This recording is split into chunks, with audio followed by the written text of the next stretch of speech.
Hello everyone, thank you for joining us tonight. We're discussing, the topic is vaccines. Should we vaccinate or not? And that is the big question, because vaccines are necessary, but if one thing I want you to learn tonight is that the vaccine, for it to be effective or necessary, it needs to outweigh the risks. So how do you know if vaccinating the benefits of vaccinating are going to outweigh the risk of vaccinating? Because of course there is some risk involved. A lot of people are hearing things in the internet where vaccines are all evil and it causes cancer and autoimmune disease.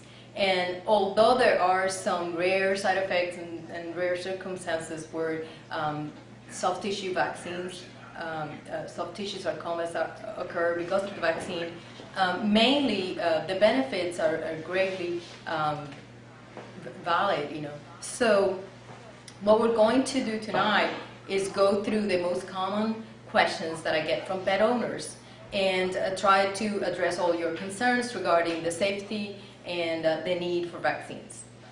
First of all, we want to know, what is a vaccine? A vaccine is either a bacteria or a virus that has been modified and then is injected into the animal to produce an immune response. The vaccine in itself doesn't do anything. It really just promotes an immune response. And that immune response is going to depend on the health status of your pet.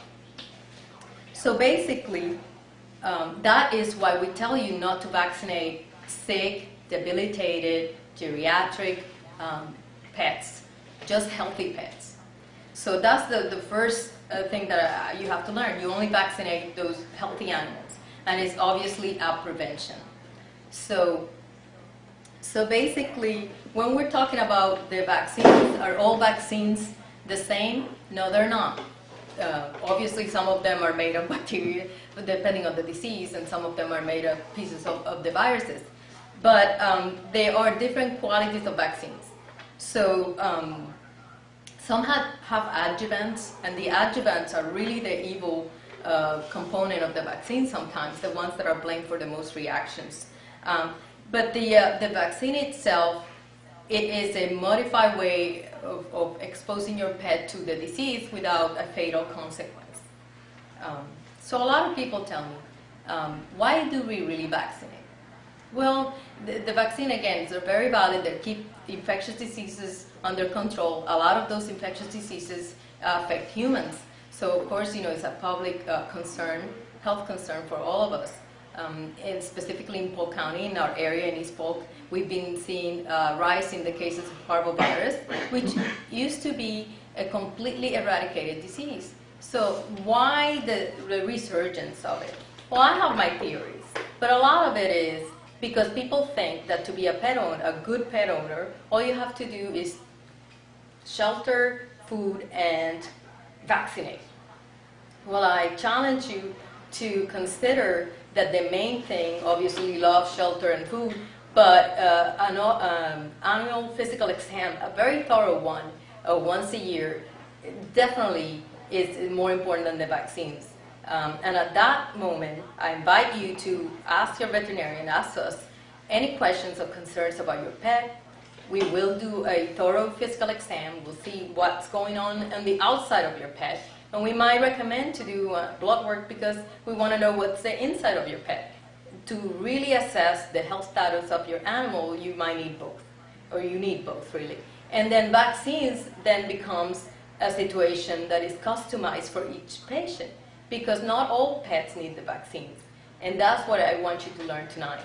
You know, some pets are at risk to develop diseases, and then of course the benefit of a vaccine will be very important for those pets. But some pets are not good candidates for vaccination. So when you're looking at our website, we have a pet library on the website.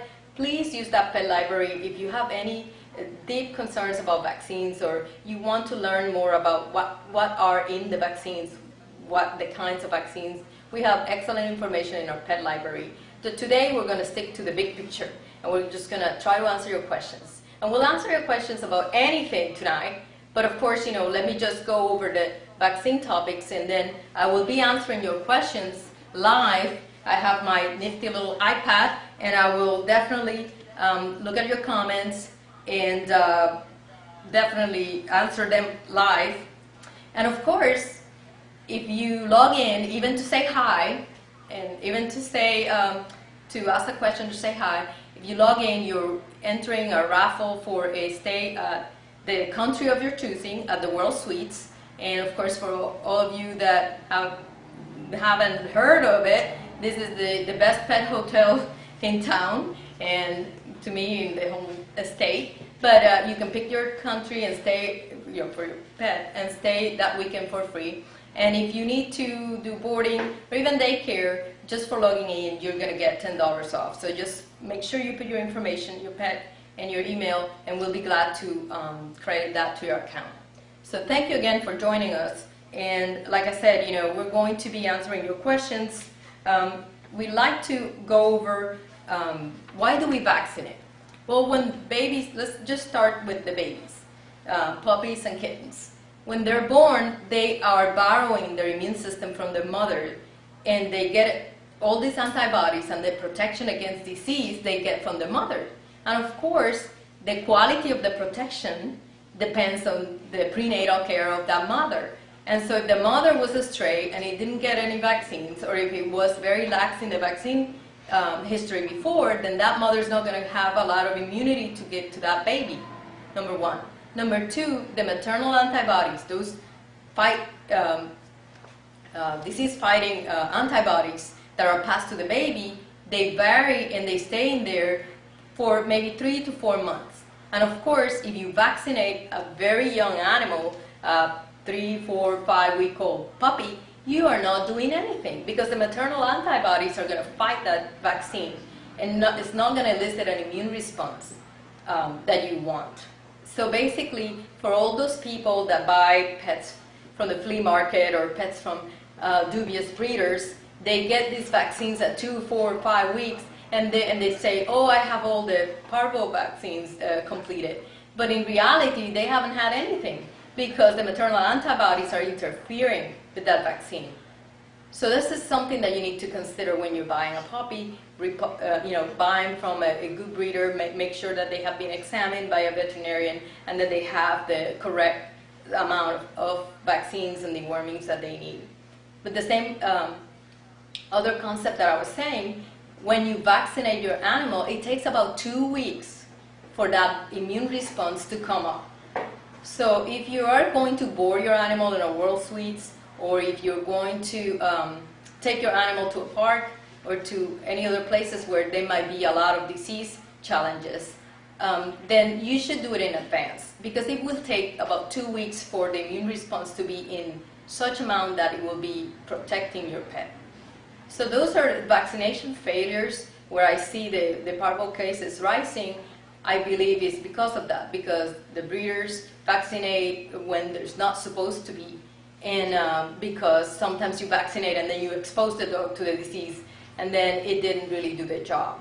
So understanding those two things, I think it will help us battle this Parvo epidemic that we're looking at here in Polk County, in the East Polk County especially. So in addition to the puppies, the vaccine, we recommend to do more than one set. Because think about this, when you do the vaccine, you elicit an immune response. From 1 to 10, 10 being absolute protection against that disease, the first shot could be a 4 or a 6. So the next booster, if it's given 3 to 4 weeks apart, it will elicit that, bring that protection, that immune response up to a 10, another 10. So when they're puppies, they usually have a 3 set, of vaccines, and they're 3 weeks apart. Say, for example, you found a dog off the street and you adopted the dog. We recommend to vaccinate, deworm, take the testing, do whatever it is to assess the health status, blood work, whatever it is. But then we recommend to do another vaccine for the distemper parvo, the core vaccines, in 3 weeks. And that would be to elicit the response that will last for a year. Most vaccines are repeated every year. There are many vaccines that are 3-year vaccines. Why do we have vaccines that last a year, and why do we have vaccines that last 3 years? Well, it depends. It basically, the people that have the label for 3-year vaccine are the ones that paid the money to FDA and got all the labels, and they did the clinical trials to prove that those animals had complete protection 3 years after being vaccinated. So because a lot of people have seen animals develop immunity that lasts more than 3 years, many years, there's been a lot of concern about a lot of debates whether we should do the vaccinations yearly or 3 years. And honestly, the golden answer, it depends. It depends on the lifestyle of your pet and the risks. So of course, at your yearly visit, that's the time to ask the questions, and that's the time that you're going to together find out what the risk for your pet is. So there are core vaccines, what we call core vaccines, and non-core vaccines. The core vaccines are those that are the very common things, the ones that your pet will encounter, whether it's in a park, whether it's coming to the vet, whether it's staying, going to the groomers. And those are the ones that we repeat a lot. And those are distemper, Parvo virus, and hepatitis. And then we have the rabies. The rabies is a different thing altogether, because we do not want to get in trouble with the sheriff, right? So it's by law, it's mandated by law, and there are 1- and 3-year rabies. The rabies is definitely necessary, even if your pet, for example a cat, is totally indoors, you still need the rabies because of liability purposes, and of course because we live in Florida and bats do get occasionally in some houses, and if your animal has a run-in with a wild animal, and that's very common in Florida, then it will need to be protected. But of course, in low-risk cases, we recommend the 3-year rabies.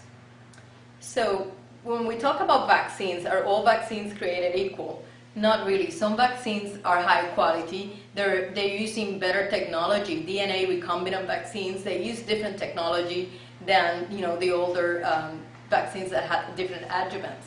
We use only non-adjuvant vaccines, because we do not want to have anaphylactic reactions or allergic reactions when we have them. And if an animal proves to have an allergic response, then we modify their vaccination protocol for the rest of their life. We try to even do 3-year intervals, or we do titers. And what are titers? Titers are just a simple blood test that can be done when you're here for your visit. We take the blood. It takes a couple of hours, so you'll go home and we'll call you and let you know if your animal is protected against the core vaccines. We do not do titers for rabies. You could do it, but you have to send them out, and they're very lengthy. And because we live in Florida, we recommend to just do the vaccine.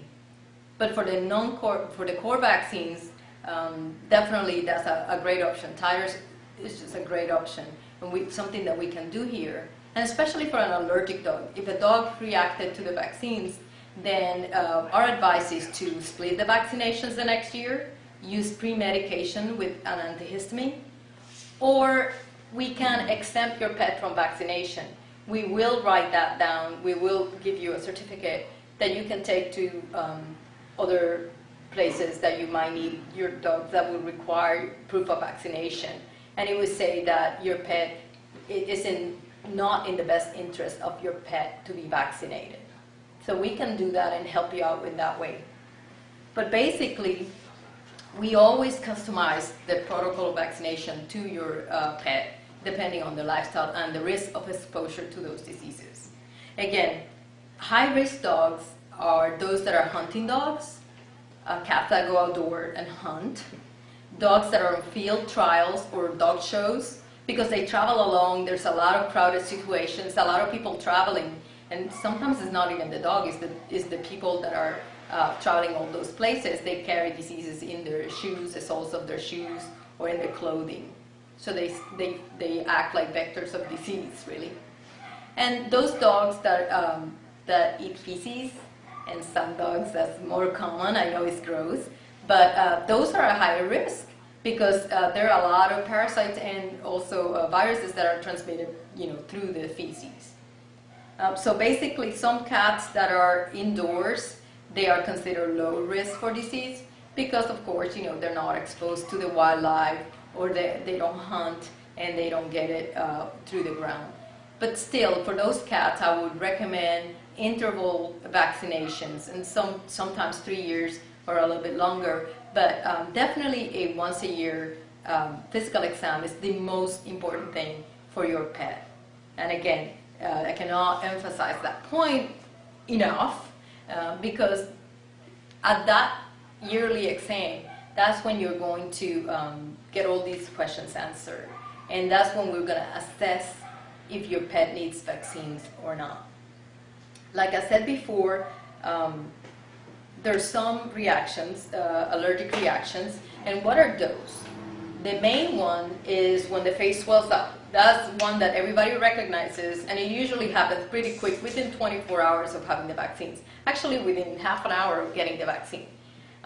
Another one, common one, is hives and vomiting or diarrhea that happens within the first 12 to 24 hours of having the vaccination.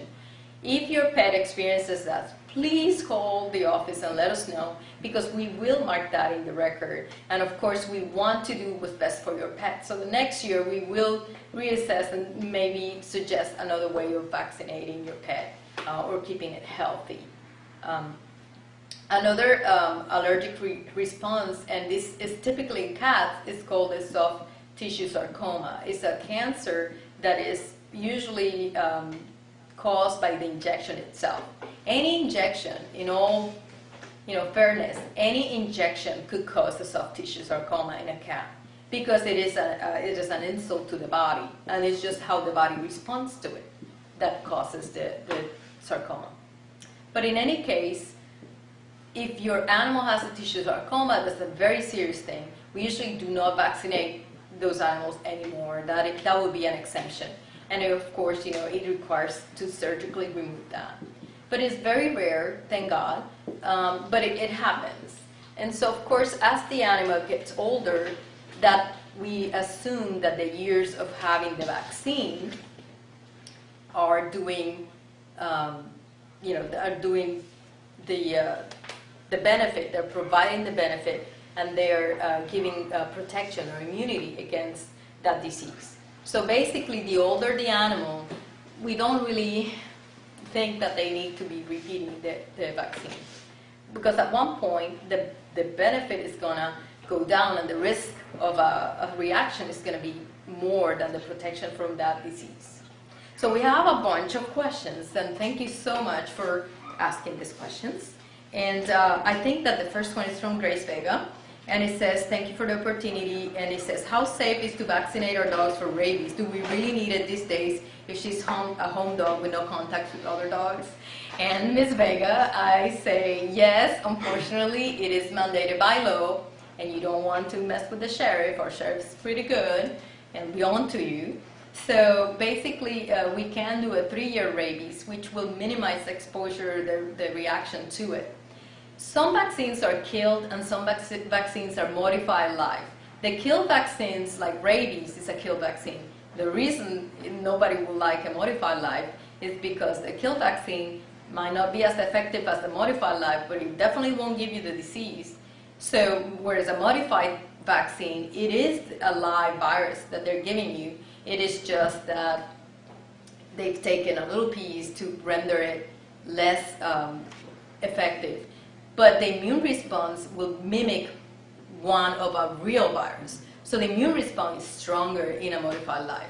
But we still do the rabies, a kill vaccine, so it's usually safer. I know that your puppy had a reaction to the rabies vaccine, and I know that she is using the 3-year, and I think that's the safest thing. And I believe that after 8 years of age, if you do like 2 or 3 consecutive 3 years, that should be enough. We can give you an exemption certificate for the rabies. And of course, that doesn't exempt from liability. If somebody gets bitten by your dog, you're still going to have to get the fines even though you are exempt, because there is a risk of zoonotic disease. There is a risk that rabies, we can get rabies, and there is no cure for rabies, unfortunately. There's a comment from David that says, what is a good price range for an annual physical exam? And David, it depends. if you are looking at a physical exam as money instead of the value. So the perception of value is, you could go to a very cheap place, a shelter or a vaccine clinic, and get your vaccines. But what I'm trying to tell all of you pet owners and animal lovers out there is that that's not the right way to do things, because those shelters or little vaccination clinics, they divert this product from the veterinarian industry, and they are not the original recipients of those products. These are secondhand. Somebody intermediary got those products from the distributor, and we do not know how those products were handled. And believe you me, that the handling of the vaccine affects the effectiveness of the vaccine, because again, they're modified live viruses, and they're very susceptible to sunlight and to temperature changes. So if the temperature changes gets to be too hot, even for a half an hour, that vaccine is not going to be as effective as it would have if it would have been handled properly. So sometimes you pay $50 for the vaccines, and you got something that is not going to protect your pet. And that's one of my theories as to why we're seeing diseases that I haven't seen in years, like Parvo Virus, going rampant in our area. So unfortunately, that's my opinion, of course, but we see it a lot. And so the annual physical exam, we recommend blood work in it. And the reason is because, again, as thorough as I can be, I check eyes, from nose to tip of the tail, you still can miss things that are not obvious. And a lot of diseases start without the symptoms. Basically, you just have a perfectly happy dog, and all of a sudden turns to be very sick one day. And the problem is that dogs like to please us, right? And so they will put their best foot forward and a smile on their face, and they will go after that ball even though they feel an ache and pain, or they don't feel that good, because they want to please you. The cats are a little bit different. They will show you they're sick, usually by a behavioral change. They're not doing this regular routine. But still, if you can catch disease before it ravages the system, before it's just too late and you cannot cure it, then that's really our goal here. So the physical exam is your golden opportunity to have a one-on-one with your veterinarian, with us here, and to ask all your questions and to address all the issues. A lot of this is prevention. Prevention is the key, I think, especially when we're talking about the lives of our dear pets. So another comment, how often do we need to vaccinate our 2-year-old against hepatitis? Okay, and this one, hepatitis is one of the, is caused by an adenovirus, and this is one of the core vaccines. So this one is a very common one. So usually that's a 1-year-old vaccine, 1-year vaccine. But if your dog is going to parks, if it's going RV camping all over the country, then basically, I will recommend to do it yearly. Those are, the hepatitis is one of those that is on a titer. So next year when your dog's ready for the shots, that might be some question that you want to ask. Can I do the titer instead of the vaccine? And if the titer comes out that you have sufficient immunity, then we will do an intervals of like 3-year vaccines. There is another question from Ava. Comparing people to pets, we don't inoculate people every year for diseases. Why do we do pets every year? Shouldn't it last longer than a year or two? And that is the golden question. Why do we vaccinate? In people, actually, you get, for example, measles vaccines, you get 2 shots, two apart, and you have immunity for life. They have done those studies in people 50, 60 years later. They haven't done those studies for pets. So the AVMA, which is the American Veterinary Medical Association, sent some guidelines out there. They decided that this was a worthy question. They studied this, and they saw the data. And they decided that they were going to recommend a different interval of vaccines. So that's why there are some 3-year distemper vaccines, 3-year rabies vaccines available. In our county, I remember when I moved here 18 years ago, there was no, 16 years ago, there was no 3-year vaccine. It wasn't really well received. It was mandatory to have a 1-year rabies vaccine. And that has changed. We are recognizing the 3-year vaccine, so we have 3-year licenses. So it's a good thing for all those pets that don't want to be vaccinated. But the hepatitis and all those core vaccines, those are the ones that are important. There are many vaccines, and some of them I don't even recommend because they're very rare. The risk of getting that disease is very rare, and some diseases are endemic in certain areas. So some diseases are really bad in central and west of the United States, and some of them are, they're very prevalent there, and they're not here.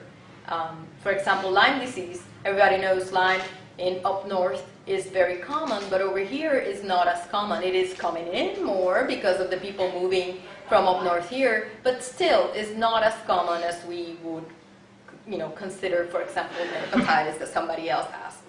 So another question is, are the first vaccination for kittens the most important? Yes. What I said before, the babies are born with no immune system. They need to develop it. So they have their mommy's immune system, maternal antibodies, until they're like 3 months or 4 months. So the first vaccines at 8 weeks, that's when we deworm, we test for leukemia, 8 or 9 weeks old, and we give the first vaccination. That gives you immunity up to like a 6, and then the second set 3 weeks later will give you immunity hopefully to a 10. And then of course, the next year you will vaccinate, and again at a year old, you'll get your boosters. Why are cats afraid of water? That's a good one. Some cats actually can swim. So that's a common thing, that cats are afraid of water. And some dogs are afraid of water too. But that's technically because the cats did not develop or evolve in the coastal areas. Cats are usually jungle animals, believe it or not. So they are high, high-rise, mountain animals, as they evolve. So they're talking about, a lot of people are reading about vaccines. Are they same quality? Are all vaccines the same quality? They're not. Like I said before, some vaccines use different technology, and some of them are, older. They have the adjuvants that can cause reactions. And I know in people, the adjuvants have been maligned and accused of causing autism and other kind of diseases in kids. And so, of course, that's one of the things that I would say that it could happen. And that's why I don't use any of them. Once the dog reaches a certain age, should vaccination be stopped? Absolutely. Most of the time we stop them by age 12 for, most pets, unless it's a hunting dog, and then we keep the rabies up to date. But yes, there have to be an immunity, and some dogs are stopped as early as 6 years of age, because again, there's not one blanket treatment for all pets. Vaccine protocols are customized for each pet, and that is why the conversation has to happen, and that's why we're debating it today, because I get asked many questions, and I just want to have one forum where we can all get the questions together and we can address them. So how often, how do dogs, there's different questions here. Thanks for the titers test for Abby. There's one of our clients that actually did the titer test because she was concerned about having too much vaccinations in the system. This is a purebred dog and very sensitive to things, to chemicals, and the owner was very concerned. And we did the titer, and she had strong immunity, and she is a young dog. And so obviously we're not vaccinating Abby, and we're probably doing 18, then 2 years or so we'll repeat the titer. We can repeat the titer every year, but usually it's kind of understood that the immunity will last about 2 years. Your view, non-adjuvanted for cats like Marial PureVax and Heska intranasal versus adjuvanted vaccine. This is Don Mosca, and that's a great question. And basically, we don't like adjuvanted vaccines, and we prefer intranasal, for example, for a Kennel Cough. And there's vaccines that last more than others. This goes back to the other question. Is there a certain time where you don't vaccinate anymore? Well, there's certain vaccines that promote so much immune response that lasts for a lifetime. And then some other vaccines, like the Bordetella or the Kennel Cough vaccine, that one barely lasts a year. And so that one, in some clinics I've seen where they vaccinate every 6 months for that disease, whereas other diseases, you know, once a year or once every 3 years, or even in some cases we stop the vaccine and they have immunity. And if you repeat the titers, I believe 8 years was the maximum where I did a titer on a pet that was vaccinated for the first 3 years of their life, and then when they were age 11, they just wanted to know if they were still had immunity, because they were going to travel. They didn't want to vaccinate, and it has strong immunity for parvo and for distemper and hepatitis, which are the core vaccines.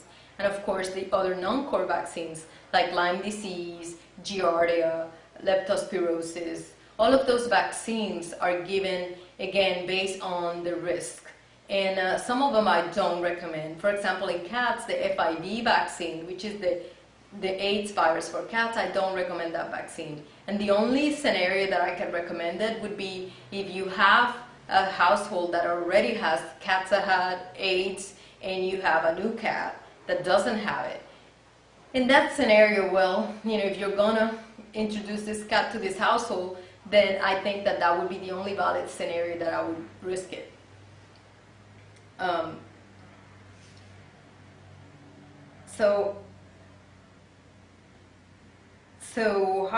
There's a comment from Ms. Wolford, and Harvest, which is a VIP here, he comes for daycare with everybody else from the household. He's 16 years old and I believe needs his distemper vaccine because the other dogs I have are exposed to other dogs. I'm afraid of Harvest getting exposed to something that others may carry. What do you suggest? Sia, I would recommend for Harvest the titer, because it is just a simple blood test. We can do it here. And he's 16, he has other issues, the heart, the eyes, he has other issues. And so again, we just said that we vaccinate healthy animals. When the animals are geriatric or they are having systemic disease or any other condition that might be systemic, then vaccination might do more harm than good. So in Harvest's case, I strongly recommend a titer for distemper, and that's the titers we do: distemper, hepatitis parvo. And those are the common ones. Again, those are the core vaccines. Those are the ones that are going to infect your dog in the dog park or in the grooming or daycare or anything like that. And of course, the kennel cough. And the kennel cough, there's no strong immunity elicited by that vaccine, so it gets to be repeated. The good thing is an intranasal, so it doesn't hurt. And it's easy to give. So Juliana says, okay, the titer test. How often should we titer our dogs if we choose to skip vaccines? Again, it's understood, you know, a lot of people, or the manufacturer recommends to do it every year. But, you know, and being candid, I would say every 2 years to be safe, especially on the response, because the response is enough adequate protection and really strong protection. So you can tell how strong the test was. And you barely made it to the 10, you know, you barely went through for immunity, or do you have a strong immunity? And then we decide. But usually, if we barely make it, you know, in there, then probably I would say let's repeat next year. But if you have a strong test and it shows like it's a strong response, then I would say, you know, 2-3 years. And again, if you're concerned, just like Xiomara said, the other person that asked, definitely do the titers. Is Parvo virus a core vaccine? Yes, it is. And Parvo virus would be your one awful disease. It is very fatal in puppies. In adults, it's not, you know, they have better immunity and they can respond better, but it is bloody, vomiting, and diarrhea. Not pretty. And it definitely makes the pets very, very, very tired, very painful. You know, abdominal pain is that kind of pain that you don't want to have. And it's so preventable, but it is so common. And like I said, in our area here, we're experiencing a big increase in cases where I never used to see that many. And of course, you know, that's a very expensive thing to treat. So the vaccine, the cost of the vaccine is insignificant compared to the treatment of that pet, and of course the risk of losing that pet from that vaccine, from that disease. And of course, puppies, we're talking about, they're more susceptible than an adult, and a healthy adult at that. So, referring, Ms. Golden says, with all vaccine for dogs, isn't it better to be safe and vaccinate rather than sorry because some people just don't vaccinate due to lack of money? Again, some people even buy their own vaccines.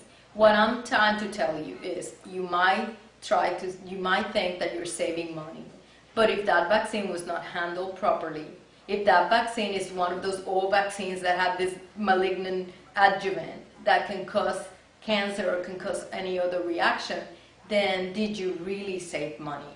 Because you put your pet at risk. And of course, I honestly do not recommend vaccinating yourself. I'd rather you go to a shelter where at least somebody that knows how to vaccinates the animal. Because a lot of the reactions are due to the way you actually do the injection. Seems very simple, but you have to do subcutaneously. And if you do it in the surface of the skin, it is really like a foreign body, and the body responds really badly to it. And so you could do more harm than good. And of course, your dog's not going to forgive you, and your cat even. They're writing in a little black book. So if you're thinking about saving money, do not vaccinate yourself. I'd rather you go, to vaccine, or you can split. So what we do for a lot of our clients, and we all having a tough economy, so we know how it is, and it's just talking. It's just the honest communication between you and us, and we don't have to do everything at once. We can do one vaccine, wait a while, do the next. You cannot do heartworm today. That's okay. We'll do it later. You can't do blood work to the lab. Well, we'll just allow you to do it later.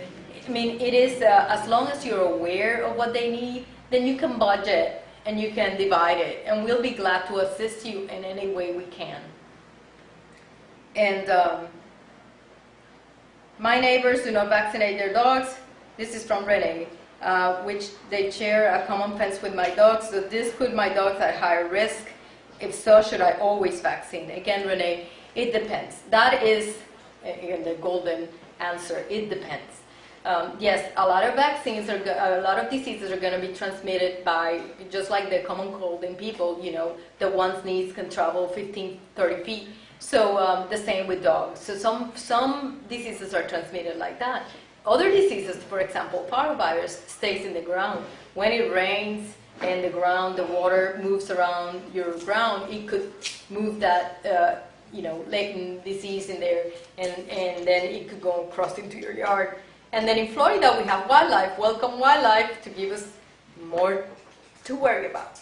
So you have to be aware that not just your neighbors that don't vaccinate, even if your neighbors were very wonderful and they did everything they did, your dog being in the yard could be exposed to a rabid raccoon or fox or pieces from other animals that contain viruses or bacteria that could cause your pet disease. For example, leptospirosis is in water, standing water. So it's when the urine from wildlife goes into a body of water and your dog drinks it. And do we have any lakes here in Winter Haven? I think we do. We have a lot of ponds and lakes and water deposits everywhere. So sometimes, those vaccines like Giardia, those diseases like Giardia and Leptospirosis, they're bacteria, they stay, well, Giardia is not a bacteria, it's an intracellular parasite, but still, Giardia and Leptospirosis are zoonotic, we get it too. So it's not safe to be, walking barefoot outside either. But your dog does it all the time. They don't have little boots. So of course they're going to be exposed to things that are in the ground. Until what age do we need to do the Parvo vaccine? Is it only for puppies? The Parvo vaccine, puppies definitely need it. They need the 3 sets of vaccines, and some breeds like Rottweilers and Dobermans are very susceptible to Parvo. As a matter of fact, I don't even say the word in front of them because they might get it. And if they get it, they tend to be very, very sick and die. The fatalities on Dobermans and Rottweilers is very high as compared to other breeds. That's common knowledge. So, or at least among veterinarians. So we know that a puppy, a Rottweiler puppy, even if it's 6 or 8 months and gets parvo, is very dangerous as to compare to a good mutts, mix that gets the parvo and usually whips it out in 3 or 4 days of treatment and they get over it quickly. Once they get over parvo, a lot of people assume that they have long-lasting immunity because they went through the true disease and they survived. But guess what? I'm just going to introduce a little variable here. These diseases have mutations, they have strains, there are different strains of disease. Parvo virus has 3 main strains of disease. Leptospirosis has 2. There's definitely hepatitis has 2. There's definitely vaccines have different strains, and just like the flu in people, it comes once in a while. There is one strain, and then it switches the next year, and then we don't have the vaccine, and a lot of people get sick. That's the same thing that happens to pets' diseases. They do mutate, and of course, our assumption is that if you vaccinate for one strain of parvo, that you're cross immunity, eliciting a cross immunity for other parvo, the same with other vaccines. Well, guess what? That may or may not hold water, and we don't know. But if it's a puppy and you have a Doberman or a Rottweiler, by golly, I would even do 4 sets, older, obviously not when they're younger, but I would do 8, 12, 14, and even 16 or 17 weeks of age, do a vaccine, because it is easier and it is better to vaccinate in that case than run the risk. Again, the vaccine cost minimal compared to the treatment and the risk of the dog dying from the vaccine. So the list, and then another person says, Grace says, can you please repeat at the end of the program a list of the core vaccines so we can write them down? Distemper, hepatitis, and parvo virus, along with the rabies, are the 4 vaccines that are core for dogs. Again, distemper, hepatitis, and parvo. Those are the 3 core vaccines, and then of course the rabies. For the cats, the distemper, the calicium, and rhinovirus, which is the upper respiratory complex, and then the rabies. So it's 3 for cats, 2 for dogs. And the 3 for cats, you really could say 4 because the calicium and rhino are kind of combined. But those are the core vaccines. Those are the ones that you're going to repeat. Now, non-core vaccines, I can tell you a big list. But for dogs, it's usually coronavirus, which is similar to parvo, but it affects usually, it's not fatal. So a lot of people say, well, why vaccinate? Unfortunately, it's mixed in most of the vaccines, so you do sometimes over-vaccinate for that one. Non-core vaccine will be Bordetella or Kennel Cough. It's a bacteria, it's transmitted in the kennel situation, wet dogs, shelters, and parks, nose to nose, or sneeze to sneeze, sneeze to nose. So those, that one doesn't elicit a strong immune response. If you're a high risk, you should repeat it 6 times, every 6 months, 2 times a year. Non-core vaccine for dogs, Leptospirosis. Again, wildlife dogs, dogs that are hunters, that do field trials, those field dogs that work in, with the birders, those really should get Leptospirosis. If you're an avid camper and you take your dog hiking everywhere, that would be a good one to have. Lyme disease, if you're from up north, you're here for a couple of months, you need to have your Lyme vaccine booster, boost that one because you will be exposed when you go up north. And again, although we don't see it a lot here, it's still here, and it's kind of like increasing. It's something that in the next couple of years it might change. Non-core vaccines for dogs, Giardia. Again, Giardia causes diarrhea. It doesn't have a fatal, to my knowledge, it's not really that fatal. It's really just chronic diarrhea. And of course, it has zoonosis, so we can get it. So of course, a lot of people are concerned about that. If your dog is a swimmer, because that one is in bodies of water as well as the lepto. If your dog is a swimmer or you're always outdoors, you might consider Giardia. You have a lot of kids, something like that, you might consider Giardia vaccine. Non-core vaccine would be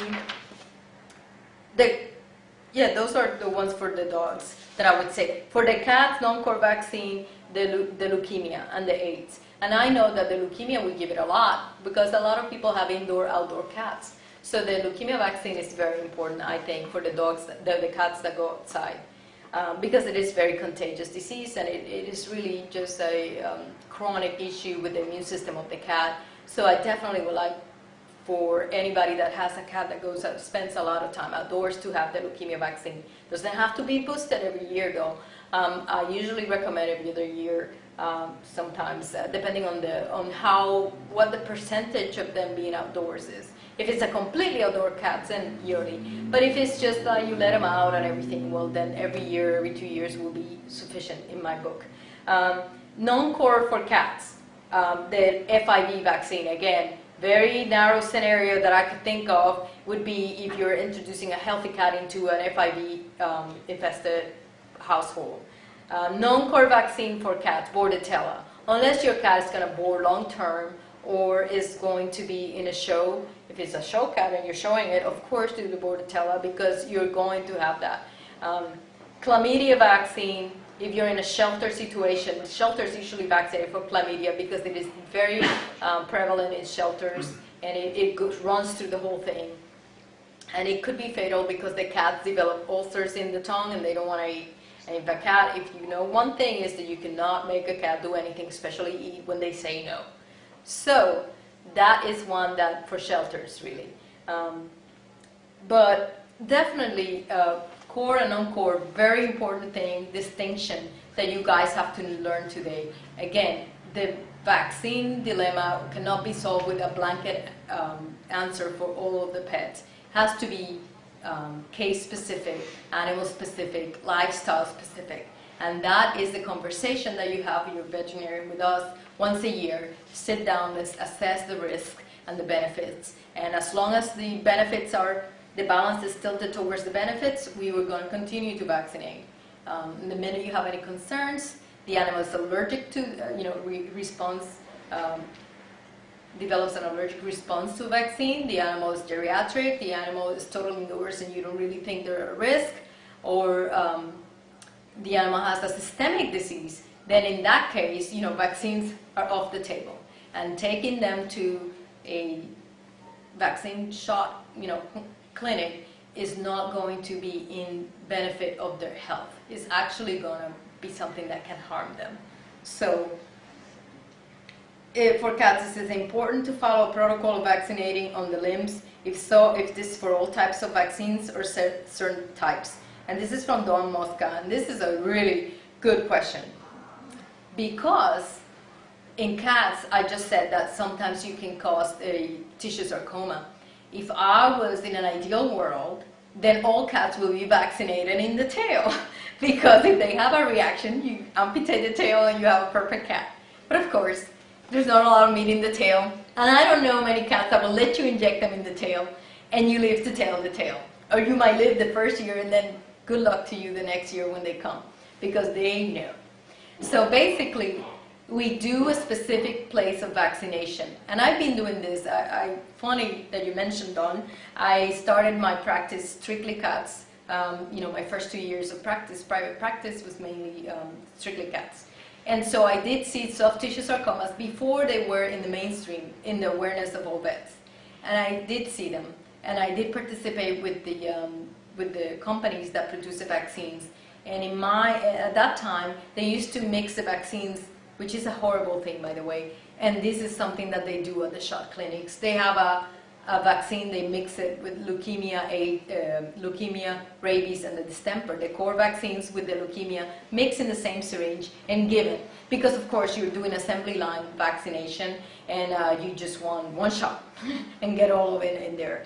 But that is horrible, because you're mixing different vaccines with different adjuvants, and that's such an irritant, local irritant, that it could cause the soft tissue sarcoma.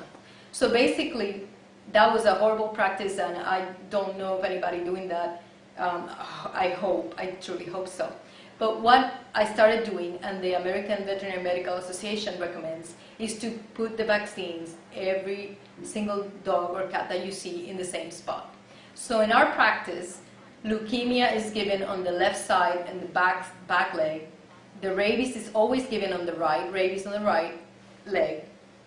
And the distemper, whether it's cat distemper or dog distemper, is given on the front leg. So basically front left leg. And so basically we stick to that. If we have a local reaction, we know what it is. We do not vaccinate in the intrascapular area, which is where unfortunately most clinics, when you have a situation in those shot clinics where you have a big line of dogs and cats and everybody's waiting for the turn, they grab the cat and they inject it where they grab them, in the scalp of the neck. And that is very dangerous, because if a vaccine is going to cause a reaction, that is such a place that will invade the whole body, the trunk, and you can't save the cat. So giving the vaccines in the leg, if something happens, you can amputate the leg. And a three-legged cat is much better than a dead cat, in my book. I'm just saying. So if our pets or patients or Orchid Springs aren't the core vaccines monitored as part of their records, yes, they are. We send you reminders, and this was from Kim Ross with Maya. Yes, we will send reminders for Maya when Maya is due for her shots. And knowing the risk of your pet, we will recommend which ones to give yearly or every 3 years or anything like that. There's one from Emma. I adopted a kitten from SPCA and she's sneezing. The record says she was vaccinated. Should I be concerned? Yes, because guess what? What I mentioned in the beginning, it takes 2 weeks for your dog or cat to develop an immune response, a proper immune response. And it takes 2 sets to develop the immune response to the 10. When you adopt a cat from the shelter, and by the way, congratulations for opening your heart to a shelter animal. When you adopt somebody from the shelter, the problem is if you adopt a kitten, you do not know the vaccination history. Most likely, mama will not well care, so they didn't get enough good maternal antibodies and protection. So, one of the things that happens is that you vaccinate the pet, and within 10 days of the vaccine, they develop the same thing that you have vaccinated from. Because I said before that if you vaccinate them, it's only a healthy animal. And a stray cat or a cat that has feral, or a kitten that didn't get enough nutrition and didn't develop normally is not a healthy candidate for a vaccine. Especially in a shelter where it's crowded conditions, stress. Stress is the source of all evil when it comes to disease. There's another comment from Emma, and it says that I have a 16-week-old puppy and he got his first vaccine from the breeder before I purchased him. Do you recommend more vaccines from him? Absolutely, Emma. I believe your pet is under-vaccinated. So again, I am not a fan of over-vaccinations. We practice integrative medicine here. We do Eastern and Western medicine. We integrate both of them and get the best out of each. And vaccines are Western tradition, and they're valid. They have decreased the infectious diseases to minimal occurrences, and they keep your pet safe. But again, it's that balance. Your puppy at 16 weeks of age with just 1 shot is under-vaccinated. If you take your puppy walking, and this is the conundrum. You have to socialize your puppy. You have to take him with you places, so he meets places, gets adjusted to other places.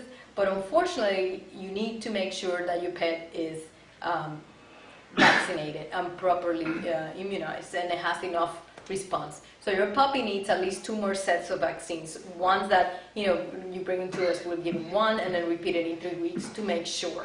And of course, that nutrition and everything else plays a role in eliciting a good immune response. So we have other questions here, and I'll have a little problem here with this.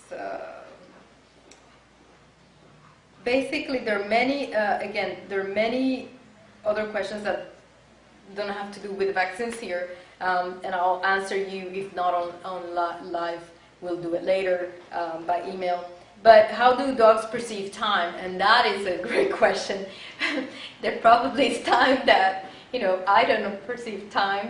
We've been through an hour almost of this webinar, and time has gone flying by like dogs.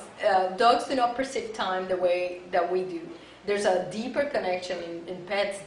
I have many people, and including my pets, that they seem to know when you're coming home way before they hear, even if they had a super hearing sense and they could hear the car, a mile away.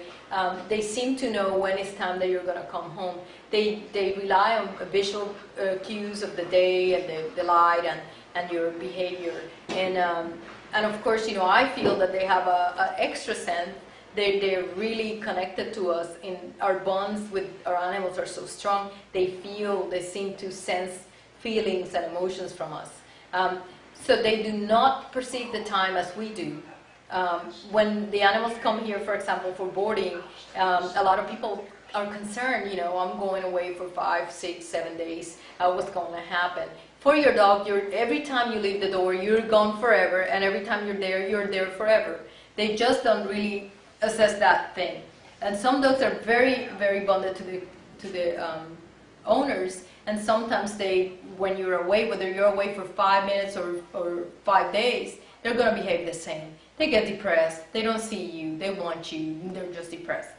And that's why daycare is here, because we get the pets entertained, get the mind off the time, get another dog playing, and believe you me, your dog will put you in the back burner, and then when you come, you're calm forever. They're so happy to see you.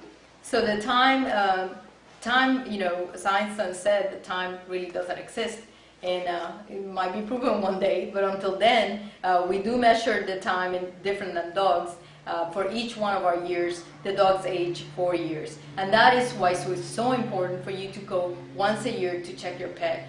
And even if you did blood work last year, why would you repeat it this year? Because it's been 4 years of decay in your pet's body. And of course, we're going to, see some changes.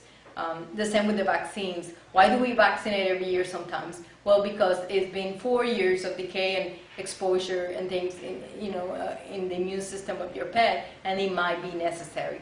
But again, it's not a blanket solution. It's a case by case. Thank you so much for all of your questions. There's some of them, like from Renee, that I didn't get to answer. But never, think that if your pet doesn't go outside, you don't need to vaccinate. You're still mandated by law to vaccinate for rabies, and you still will have, some issues that people could bring disease into your home. And we are going to raffle, here for the stay at the World Suites for everybody. And it says Lindsay. So Lindsay, you won this valued at $100 value for the World Suites. You pick your country, and you can bring your pet to stay in the World Suites. And by the way, a lot of people do not know that the World Suites can house cats too. So if you have a cat, don't worry, it can stay in the World Suites. So thank you again for everybody for tuning in tonight. And I am always willing to answer all your questions. And we have a postmaster@osavets.com or Dr. Vargas, DRV, Dr. V at osavets.com. Those are emails that you can reach me, that you can let me be of any service to you. And like I said, it was a pleasure, and I hope that I answer your concerns about vaccinations. It's a big debate. There's some more information on the Pet Library. Go look, explore our website, navigate our website, and we're here to serve you. Have a wonderful night.